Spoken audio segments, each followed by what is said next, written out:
दाग दहलवी ने लिखा था, उज़्र आने में भी है और बुलाते भी नहीं, बाइसे तर्क मुलाकात बताते भी नहीं। क्या कहा फिर तो कहो, हम नहीं सुनते तेरी, नहीं सुनते तो हम ऐसों को सुनाते भी नहीं। खूब पर्दा है कि चिलमन से लगे बैठे हैं, साफ छुपते भी नहीं, सामने आते भी नहीं। मुझसे लागिर तेरी आंखों में खटकते तो रहे, तुझसे नाजुक मेरी नजरों में समाते भी नहीं। हो चुका कताए ताल्लुक तो जफाएं क्यों हो, जिनको मतलब नहीं रहता वो सताते भी नहीं। जीस्त से तंग हुए दाग तो जीते क्यों हो, जान प्यारी भी नहीं, जान से जाते भी नहीं। नाज़रीन, मैं हूं यासिर रशीद और आप मेरा व्लॉग देख रहे हैं। नाज़रीन, 9 मई पाकिस्तान के लिए सानहे के साथ बेहतरी का रास्ता और बहुत सौ को एक नया बयानिया दे गया है।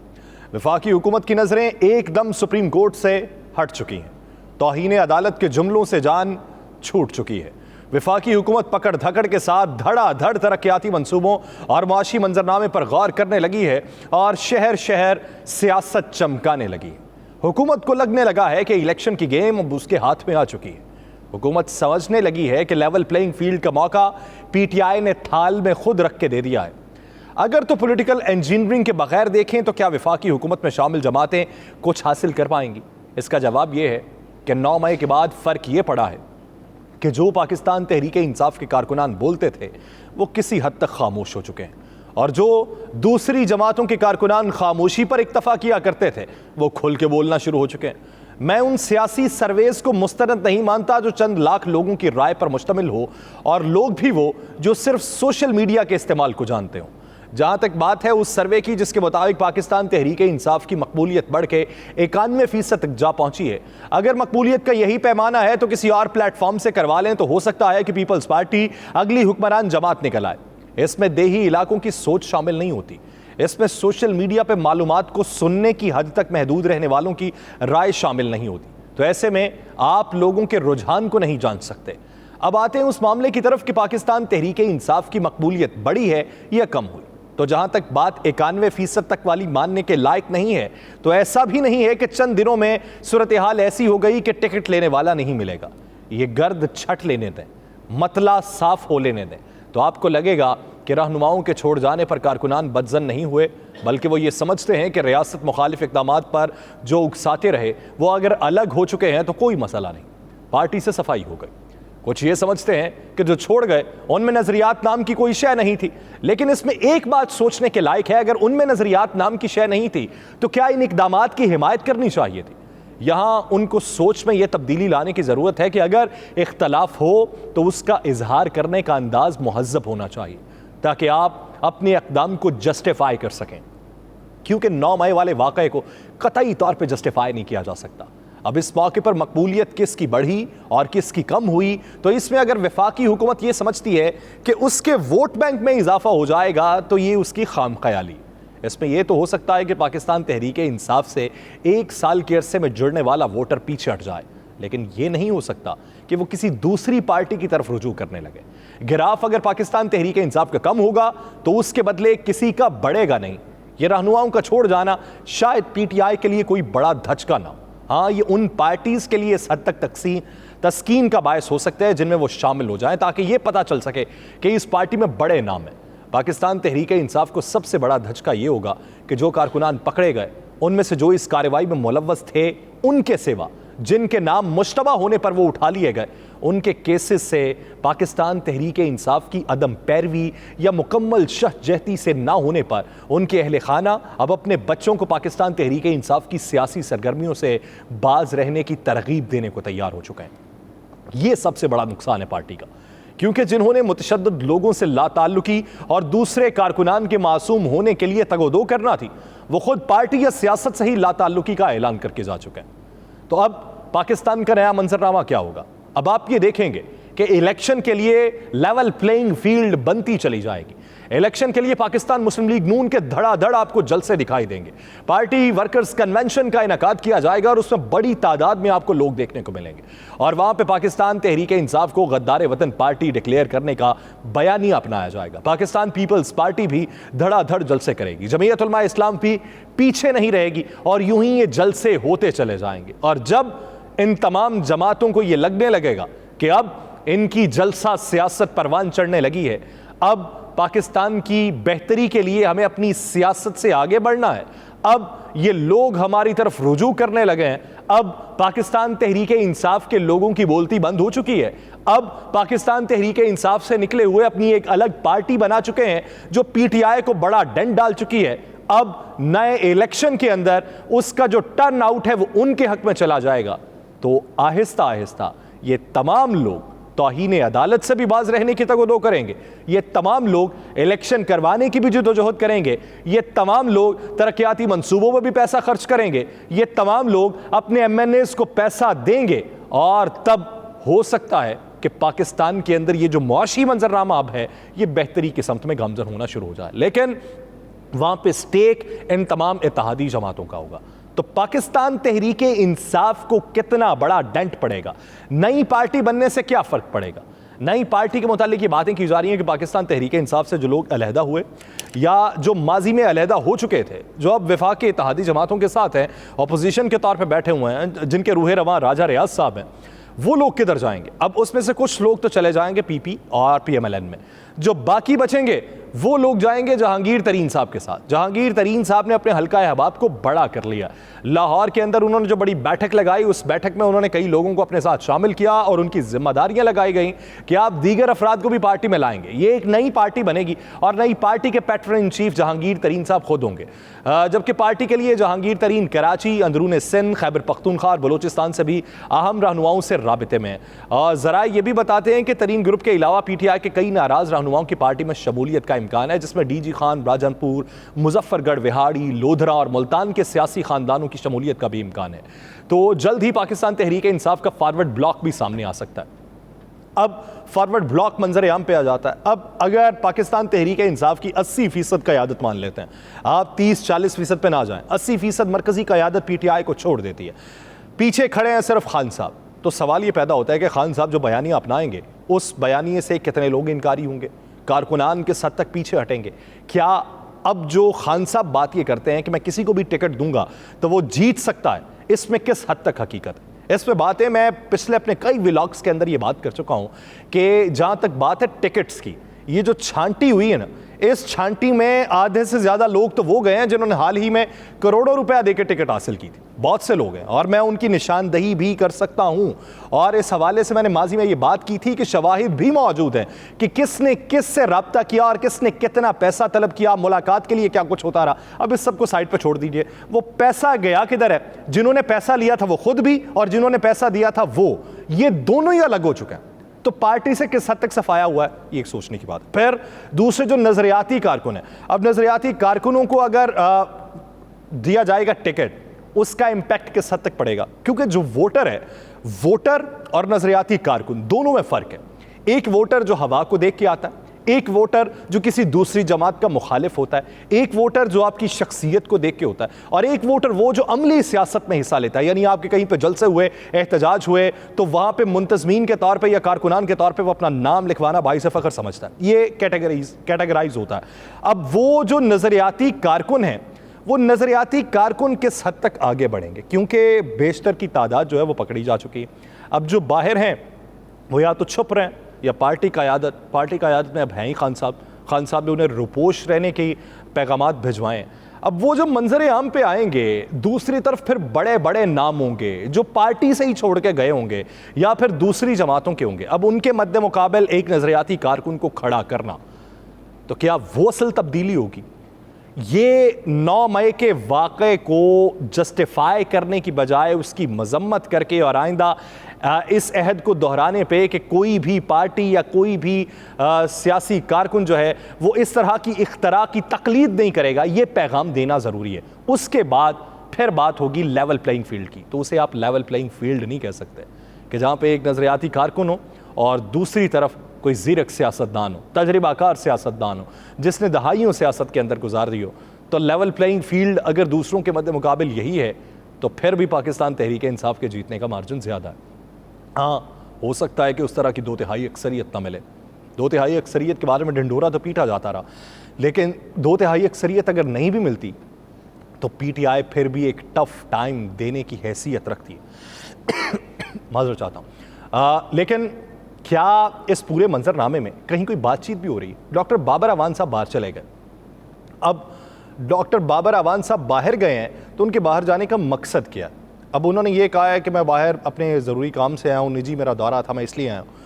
लेकिन कुछ बातें गर्दिश कर रही हैं कि हो सकता है कि डॉक्टर बाबर अवान जो हैं वो मियाँ साहब से मुलाकात भी करें, या लंदन में किसी और शख्सियत से मियाँ साहब को पैगामात भिजवाए जाएँ और बातचीत ये की जाए कि देखिए, कुछ आप पे बीता था, कुछ हम पे बीता है, आपने तौबा कर ली, अब हमें तौबा करने का मौका दीजिए। तौबा ताइब होके अगर दोनों वापस सियासत में आते हैं तो सियासत को एक नई जहत दी जा सकती है। हम बातचीत के जरिए रास्ते को खोल सकते हैं। आपने भी इदारों के मुखालिफ गए, हम भी गए, लेकिन हम जिस हद तक गए वो नाकाबिले कबूल है। नाकाबिले कबूल होना हम मानते हैं, लेकिन कोई ना कोई रास्ता ज़रूर निकालिए ताकि हम एक मुस्बत पैगाम दे सकें और हम ये बात कर सकें कि सियासत में बंद दरवाजे नहीं होने चाहिए। अब उसमें एक नरम गो जेस्चर देने की बात हो रही है। अब ये इसमें किस हद तक सदाकत है, वो जाके बातचीत करते हैं या पैगाम पहुंचाते हैं और उधर से किस तरीके का पैगाम आता है, ये सोचना है। लेकिन इस सब के बीच में ऑडियो लीक्स का क्या बनेगा, ये एक बुनियादी सवाल है। सुप्रीम कोर्ट के पीछे वफाकी हुकूमत लगी हुई थी। वफाकी हुकूमत ने एक जुडिशल कमीशन तश्कील दिया। जुडिशल कमीशन की तश्कील में उसकी सरबराही जस्टिस काजी फायज़ ईसा को दे दी। अब सुप्रीम कोर्ट के सीनियर तरीन जज जस्टिस काजी फायज़ ईसा की सरबराही में 3 रुकनी ऑडियो लीक्स तहकीकाती कमीशन ने ज़ेर तहकीक 9 ऑडियोज़ के ट्रांसक्रिप्ट जारी किए। अब ये इस कमीशन का क्या बना वो मैं आगे चल के बताता हूँ। ये उन्होंने काम अभी तक क्या किया पहले वो सुन लें। डिप्टी डायरेक्टर पैमरा की जानिब से मुबैना ऑडियोज़ के ट्रांसक्रिप्ट को तैयार किए जाने की तस्दीक भी कर दी गई। तहकीकाती कमीशन की जानिब से जारी किए गए ट्रांसक्रिप्ट में सुप्रीम कोर्ट के जज और चौधरी परवेज़ इलाही के दरमियान होने वाली मुबैना गुफ्तगू, इमरान खान और मुसर्रत जमशेद चीमा के दरमियान मुबैना गुफ्तगू, चीफ जस्टिस के खुश दामन यानी उनकी सास और वकील के अहलिया के दरमियान मुबैना गुफ्तगू का ट्रांसक्रिप्ट शामिल है। तहकीकाती कमीशन की जानिब से जारी किए गए ट्रांसक्रिप्ट्स में सुप्रीम कोर्ट के जज और चौधरी परवेज़ इलाही के दरमियान होने वाली मुबैना गुफ्तगू के साथ साथ दीगर जो गुफ्तगू हैं उसका ये ट्रांसक्रिप्ट में चौधरी परवेज़ इलाही और अरशद जोजा एडवोकेट के दरमियान भी मुबैना गुफ्तगू, साबिक चीफ जस्टिस साकिब निसार और वकील तारिक रहीम के दरमियान भी मुबैना गुफ्तगू थी। चौधरी परवेज़ इलाही और सदर supreme court bar Abid Zubairi की भी मुबैना गुफ्तगू थी। फवाद हुसैन चौधरी और उनके भाई फैसल चौधरी की भी मुबैना गुफ्तगू थी और साबिक चीफ जस्टिस साकिब निसार के बेटे और पीटीआई के रहनुमा के दरमियान होने वाली मुबैना गुफ्तगू का ट्रांसक्रिप्ट शामिल था। अब वफाकी हुकूमत ने मुबैना ऑडियो लीक्स की तहकीकात के लिए सुप्रीम कोर्ट के सीनियर तरीन जज जस्टिस काजी फायज़ ईसा की सरबराही में यह तहकीकाती कमीशन तश्कील दिया था। जुडिशल कमीशन की तश्कील के खिलाफ दरखास्तों पर सुप्रीम कोर्ट ने लार्जर बेंच बना दिया। आज जिसने समाअत की और आज समाअत के दौरान अटॉर्नी जनरल और दरख्वास्त गुजारों के दलाइल सुनने के बाद फैसला महफूज किया गया। अब फैसला क्या सुनाया गया, वो फैसला अब आने वाले दिनों में किस हद तक ये अदालती कार्रवाइयों को और सियासत में किस हद तक एक नया मोड़ लेके आएगा, ये बुनियादी तौर पर सोचने की ज़रूरत है। सुप्रीम कोर्ट में चीफ जस्टिस पाकिस्तान उमर अता बंदियाल की सरबराही में justice Ijazul Ahsan, justice Munib Akhtar, justice Shahid Waheed और जस्टिस अजहर रिजवी पर मुश्तमिल 5 रुकनी लार्जर बेंच ने ऑडियो लीक्स कमीशन के खिलाफ इमरान खान और दीगर की दरखास्तों पर समाअत की। समाअत के आगाज़ पर अटॉर्नी जनरल ने बेंच में चीफ जस्टिस की शमूलियत पर एतराज़ करते हुए कहा कि दरखास्त है कि चीफ जस्टिस इस बेंच का हिस्सा न बने। इस पर चीफ जस्टिस ने कहा कि आपका मतलब है कि मैं बेंच से अलग हो जाऊं? अदलिया बुनियादी इंसानी हुकूक की मुहाफ़िज़ है, आप हमारे इंतज़ामी इख्तियार में मुदाखलत न करें, हम हुकूमत का मुकम्मल एहतराम करते हैं। जस्टिस उमर अता बंदियाल ने कहा कि आपकी दरख्वास्त काबिल एहतराम है, लेकिन चीफ जस्टिस का ओहदा एक आइनी ओहदा है, मुझे मालूम था कि आप ये एतराज़ उठाएंगे। अदलिया वफाकी हुकूमत के मातहत नहीं है और आइन में इख्तियारात की तकसीम है। चीफ जस्टिस ने कहा कि हुकूमत ने चीफ जस्टिस के इख्तियारात को रेगुलेट करने की कानून साजी जल्दी में की। हुकूमत कैसे जजेस को अपने मकासद के लिए मुंतखब कर सकती है? सुप्रीम कोर्ट ने कहा कि मुख्तसर और अबूरी हुक्म बाद में सुनाया जाएगा। अब वो बाद में जो हुक्मनामा सुनाया गया उसने जुडिशल कमीशन को उड़ा के रख दिया। उन्होंने कहा जी कि इसकी तश्कील गैर आईनी है, जुडिशल कमीशन को काम करने से रोक दिया गया। अब ये फैसला 5 रुकनी लार्जर बेंच ने किया। एक तरफ 5 रुकनी लार्जर बेंच है और दूसरी तरफ वो कमीशन है। अब वो बेंच ये कहता है कि जो अदालत फैसला कर रही है उसी फैसले के पेश नज़र सबको मानना पड़ेगा। अब उसने रोक दिया। अब वो जो कमीशन था उसने तमाम फरीकैन को नोटिस भी जारी कर दिए थे, उनसे तलबी की जा रही थी। अब कल के दिन जुडिशल कमीशन की दोबारा समाअत होना थी, जो इंक्वायरी कमीशन है। अब कल 27 तारीख को, पहले उन्होंने 21 तारीख को की, फिर 22 तारीख को, अब 27 तारीख को जो होनी थी, अब वो तो बेंच उड़ा के रख दिया। अब क्या इसके मद्दे मुकाबिल वो हुकूमत जो खामोश बैठी हुई थी, जिन्होंने अपनी तवज्जो किसी और तरफ लगा रही है, अपनी पॉलिटिकल कैंपेन पे लगा ली है, पाकिस्तान तहरीक इंसाफ की बैशिंग पे लगा ली है, इस नए मंजरनामे में अपने आप को उजागर करने पे लगा ली है, क्या वो वापस सुप्रीम कोर्ट पे तनकीद करने जाएंगे? क्या एक नया महाज खोलेंगे? क्योंकि अभी जो उन्हें तमाम सियासत है वो सूट कर रही है, सूट मुस्बत वे में कर रही है, क्योंकि रियासत का मामला है और रियासत के मुखालिफ ये लोग गए तो उनको तो सूट करता है। रियासत को अगर परवान चढ़ाना है तो उससे आपकी सियासत परवान चढ़ी है, तो ये किसको सूट नहीं करता, ये उनको कर रहा है। लेकिन क्या वो सुप्रीम कोर्ट के मद्दे मुकाबिल फिर से आएंगे और अपने पॉलिटिकल नैरेटिव में वापस उसी नैरेटिव को शामिल कर देंगे जिसकी वो तगोदो कर रहे थे? क्योंकि इस 9 मई के वाक़े ने जहां पे पाकिस्तान के ऊपर एक सानहे को मुसल्लत किया, वहां पे दुनिया भर में एक हमारी यकजहती का पैगाम भी चला गया, शोहदा की तकरीम के हवाले से पैगाम भी चला गया। वफाकी हुकूमत सबसे बड़ी बेनिफिशरी रही कि वो रियासत के एक सुतून के मद्दे मुकाबिल खड़ी थी, वो पीछे हट गई, क्योंकि पीछे हटना ही उनके लिए मुनासिब था, क्योंकि नैरेटिव एक और आ चुका था। अब क्या उस नैरेटिव में दूसरा नैरेटिव शुमार किया जाएगा, ये बुनियादी सवाल है। लेकिन बात यह है कि वो कहा जाता है कि कभी कभार किसी को अगर अहमियत ना देनी हो ना, तो आप उसको जवाब ना देना चाहें या उसको बावर करवाना चाहें तो आप उसको इग्नोर करना शुरू कर दें। सुप्रीम कोर्ट ने यही किया। सुप्रीम कोर्ट के मद्दे मुकाबिल जितने बयानात दिए जाते रहे, बाकायदा नाम लेके चीफ जस्टिस पे तनकीद होती रही, फैसलों पे तनकीद होती रही, आईनी इदारे के ऊपर जो तनकीद थी उसको उन्होंने कतई नज़र रखा, उस पर ज़्यादा ध्यान नहीं दिया। अब जब ध्यान नहीं दिया तो ये मज़ीद भड़कने लगे। भड़कते भड़कते बात इस नहज तक आन पहुंची कि एक और मौका मिला और उधर को चले गए। लेकिन अब जब वो खामोश हो चुके हैं, सुप्रीम कोर्ट अब दोबारा से ये जो तमाम फैसले इनको जारी करेगी, तो रिमार्क्स में किस हद तक तब्दीली आएगी? क्या सुप्रीम कोर्ट कदगन लगाएगी? क्योंकि पंजाब और केपी के इलेक्शन के हवाले से भी बात है। अब अगर ये उस तरफ को नहीं जाएंगे तो सुप्रीम कोर्ट फिर इस तरफ को आएगी, सुप्रीम कोर्ट इस तरफ को आएगी, तो मंजरनामा क्या बनेगा इलेक्शन का? तो ये जो गुत्थियां हैं ये सुलझ नहीं रही, ये उलझती जा रही हैं। अगर किसी को लगता है कि मंजरनामा वज़ा हो रहा है तो अभी नहीं हो रहा। अगर किसी को लगता है कि पाकिस्तान तहरीक इंसाफ दब चुकी तो अभी नहीं दबी। अगर किसी को लगता है पाकिस्तान मुस्लिम लीग नून की मकबूलियत में इजाफा हुआ तो ऐसा नहीं हो रहा। अगर किसी को लगता है कि सुप्रीम कोर्ट से के बयानिए से ये पीछे हट चुके हैं, उसके मुखालिफ बयानिया नहीं अपनाएंगे, ऐसा नहीं होगा। अगर किसी को लगता है ये पकड़ धकड़ रुक जाएगी तो ऐसा भी नहीं होगा। अगर किसी को लगता है कि एक हफ्ते के दौरान ही तमाम तर मामला सेटल हो जाएं तो ऐसा भी नहीं होगा। ये जो गुत्थियां उलझी हुई हैं ना, इन्हें सुलझते सुलझते 1 महीना लगेगा। 1 महीने से ज़्यादा देर तक बात नहीं जाएगी। ये जब सुलझना शुरू होंगी तब आपको पता चलेगा कि किसके साथ क्या बना, कौन क्या चाहता था और उसे क्या मिला।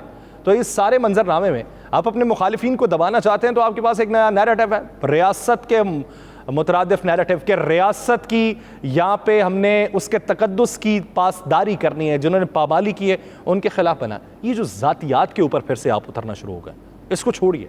अगर आपका मुखालिफ उतरता था तो अब आप उस तरफ को चलेंगे तो ये नुकसान तो आपको होगा। आगे यहाँ पे समझ सियासी क़यादत को ये नहीं आती कि जहाँ पे खेलना है तो मुस्बत समत में अगर आप खेल सकते हैं तो आप क्यों नहीं खेलते? आप उस समत को क्यों जाते हैं कि जहाँ पे मामलात उलझते हैं, जहाँ पे आईन और कानून की पामाली हमें देखने को मिलती है, जहाँ पे हमें परागंदा सियासत मिलती है। आज कादिर पटेल साहब ने कहा कि जमहूरी हुकूमत में हर दस्तावेज पब्लिक दस्तावेज होती है।